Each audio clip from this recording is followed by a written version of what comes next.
we're down today at Golden Gates Fishery in Essex. I'm with Nicky Onslow, old school angler. You know, been there, done it for the last 30 years, and you Nick fished roughly around 30 years, yeah. About 30 years, and I suppose you're mostly known for fishing the Stow. You've done a lot of time over there. You fished all the lakes, West Warwick, the 2, the 3, the 1, all of them, and did really, really well. Sort of learnt your trade there, didn't you? Yeah, majority. I was fishing from Monday to Friday, not all full days because I'd work, just mainly getting over there 2 o'clock in the afternoon, finishing to kick out time, which is around roughly 10 o'clock in the summer, doing that Monday to Friday. I caught a lot of fish, and it was good times then, because carp fishing was a lot more harder then compared to it is now these days. So many more bigger fish waters everywhere, but back then Walthamstow was one of the best places in, I suppose, in England, I suppose. Yeah, I mean a lot of anglers have fished there over the years, haven't they? I mean, I did a little bit on there. Everyone I seem to speak to, sort of that area, they sort of went to Walthamstow and fished all the lakes. There was so many fish, and it was nice fishing. It was days only, but you sort of you had to be bang on it from the off, didn't you? Yeah, it was like, especially weekends, was just like a rat race. Everyone was there at 6 o'clock in the morning, and it was just hard to get a swim sometimes. So you just have to go with just go with the flow really. But I met a lot of anglers over there, including Terry and all of them have come over there. They all caught big fish, you know. But it did put a lot of people off by fishing days only because everyone wanted to sit in their bivvy all the time.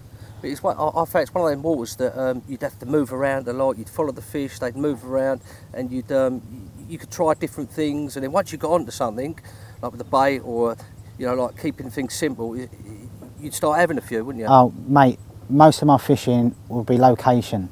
If I didn't see nothing, I would go home because I just can't cast out without seeing any carp. There was many and many a times where I just went home without even casting out and didn't think, nothing of it, you know.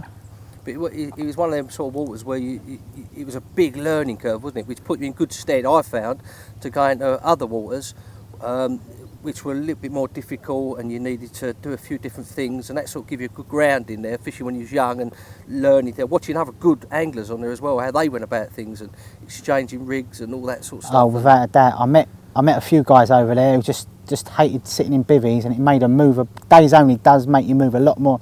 Now I'm bivvied up here now, it's hard for me to move down there within minutes. With Walthamstow, and if I see fish down here, I'm gone reeled in 3 rods and I'm there within 5 minutes. It's quite a long walk to the lakes and that, so you had to travel light. Yeah, so light was the main location, you know, being light and being active. Yeah, a lot of good anglers come out at that sort of time, didn't they, to fish other waters as well. But where we are today, Kenny Gates is Golden Gates. It's a lovely water. Lots of commons in here, isn't there? And and you just sort of joined this year, and you've done really well, haven't you? I fished here around 15 years ago, and Kenny gave me my ticket back this year, and I'm mainly big for commons, £30 commons, which I've been carp fishing over 30 years, as we said, but I've never caught many 30 commons, and hopefully this year I'll be catching a few. Yeah, it's definitely a lake which has got some really nice fish in it, in the heart of Essex as well, and Ken's done a really good job on here over the years, introduced some nice fish and brought the fish along, and there's a £40 common here, loads of 30s, loads of 20s. There's one 40 common at the minute, probably at 42 to £44 roughly. Hopefully I'll be able to catch that one this year.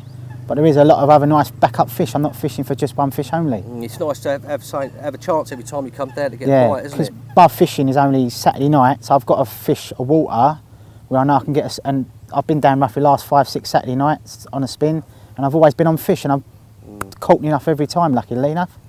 But it's, you're like most of the guys probably watching this, is where you get very limited time, you've got a full-time job, you've got a family, you have to make the most of your fishing when you get a Saturday night or a Friday night or a midweek or something like that when you can. So how have you sort of gone about fishing this lake? What have you sort of done? I've just turned up. I've kept everything basic, but my main thing is finding a carp. If you can't find them, it is hard on here because it's quite a long lake, around about 15 acres, and if you're fishing down one end, you don't know what's going on down the other end. So it's good to have mates. But I met a few nice guys so far, and they seem to be willing helping out.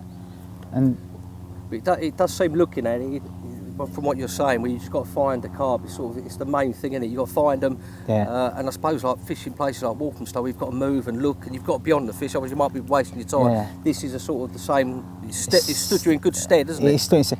I think because I'm bivvied up, it is a lot harder to move over. But I will move if I have to move, because if I see fish moving. But these fish are very, how can I say? If you put a lead on them, they're gone within minutes. So that's why plotting up in a Very space, spooky, isn't it? very, very spooky, you know. So what have you approached it rig-wise and bait-wise and that type of thing? Going into like a newish sort of lake, you haven't fished for a long time, and you know, have you sort of thought, right, I'm going to try this, I'm going to do this, and what's worked? Yeah, I've gone on what around April, May time, I fished another water and I had very high success on urban bait spice fish. So I've come on exactly the same straight bottom baits, but this water is quite weedy and it's black silty weed, which it takes in the bait and it's hard to fish. So I've gone into pop-ups now.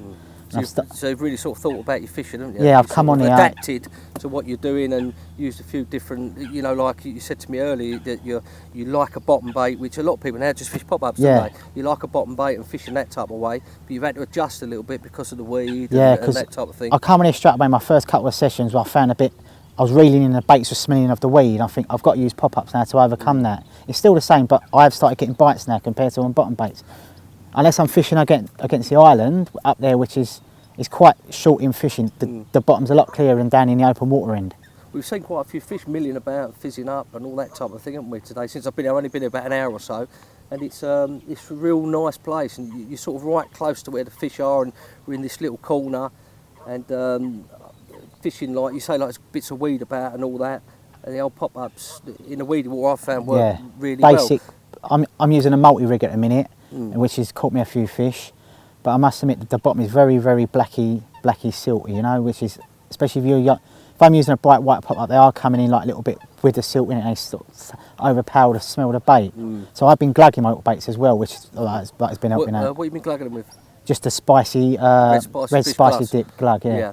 And have you been like changing colours, like from trying different colours? White and pink, I suppose. White and pink, I suppose, has been my best, but white has been mainly my main colour out there, you know. And have you been putting sort of many freebies out or singles or? I like to use chop baits. That's a big fish in me thing, and mainly that's a nice little wedge that a lot of people don't really think about. Chop baits in a PVA bag. I won't cast out without a PVA bag because that is a must in my carp fishing. It gives up when you chop the baits up. It gives out all that goodness from the bait and the attraction, and it's just something different to what normal people would do, like firing out a few boilies or putting a kilo out, or you know that.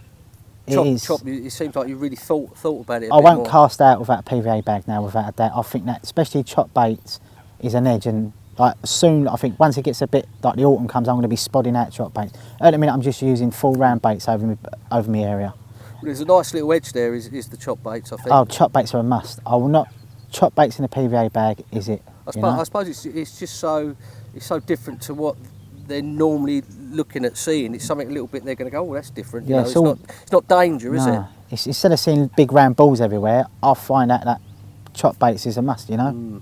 Well, that's good anyway. Do you want to have a quick look at your sort of rigs that you're using? I know that you keep it really simple, and you're more on where the fish are and the spots, and let the bait do it for you rather than. But with the silt, this is my basic bottom bait rig. It's just literally simple, basic as they come. You know, run of the mill. Well, straight away I've noticed, most people use like a coated hook link now. They don't really use braid, which to me that's probably another little edge as well. I use a £15 sink link. I've always used it for years, and I am one for not to change because I know if something works in my carp fishing, why change? Yeah. You know, it's like the bait. I'm happy with the spice fish. Everyone keeps saying, "I'll use the nutcracker." But the spice fish does its job for me, and I won't change unless I really have to change. A lot of people talk about the nutcracker, and it's a really, really good bait. But it's like coming onto a new lake, and you're used to catching on. The picture you sent me, the fish that you caught on the red, especially that scaly one, that was a lovely fish. Yeah, that one's mate. And why change if it's working? There's no rings or it's just straight bottom bait. But I love using little. I use size 10 hooks everywhere I've gone, and even I go to France, I'll use little hooks, and I've always been confident. So I can't change unless I want to change. You know. That's good. That's the bottom bait rig. It's more about. Let the bait do it and get the right spot and get on the fish rather than all these fandangly rigs. And I'm hearing what you're saying. With a pop-up rig, I'm using a multi-rig. Yeah, which nice multi-rig. It's quite big up for me, but I think with the pop-ups it works well. And I've had a few fish on it this year and they've all been nailed. Do you favour sort of the pink fluoro ones or? Both really. I think you just mix and match it. I mix and match all the time until I feel both pink and white to me I've been catching most of my fish. Fishing over the spice, you know, and I think that works well with the dark bottom bait. So I haven't done well on dark pop-ups yet. I find out that that the fluoro ones are working a lot more better. I don't know why that is. So it's a bit like a contrast. You're putting the red spicy fish out and fishing the over fish the top, and they've yeah. seen a little bit of fleck of colour and bang, they're on there Yeah, I straight don't know if away. it's like, I don't know if they like the colour or it's just more visual to them. But they just seem to like it. I've found fishing, because I like to fish fluoros over the top of like a food bait, is that on some days you get a bite on the pink, another day you get a bite on the white, you get a bite on the yellow, and it just all depends what the sun's doing or how the fish are feeling. So I always take like a couple of different colours and just try them over the couple of days I'm there. A few years back, like before, because I stopped fishing for a little while and I come back into it, and I couldn't get my head round fishing a different colour bait to the bait what you're putting out. And to me, I think I've got to put the bait out the packet Sort of thing, straight to like the same colour as the hook. But it seems to be I'm getting more results over fluoro bait, pop-ups fishing over the bottom bait. Just that bit of fleck of colour that they're seeing, and they sort of home in on it. Yeah, it was hard to get my head round it, but I just had to, and it's working, you know. And hopefully this year I'll have a few more big ones out of here. That'd be good anyway. It'd be good to.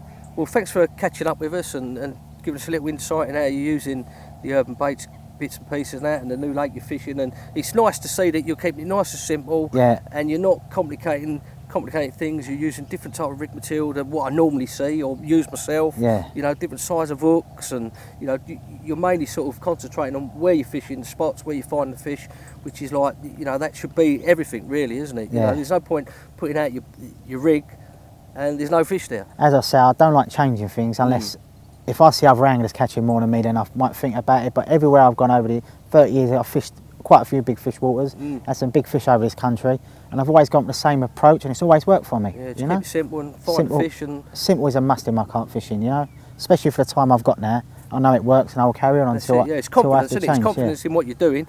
Puts more fish on the bank than you know, all these fancy rigs and things like that. But thanks for catching up with us, and I'm sure we'll catch up again in a month's time and see how many more of these chunks that you've caught out of Golden Gates. Thanks for spending the time with us. Cheers, mate.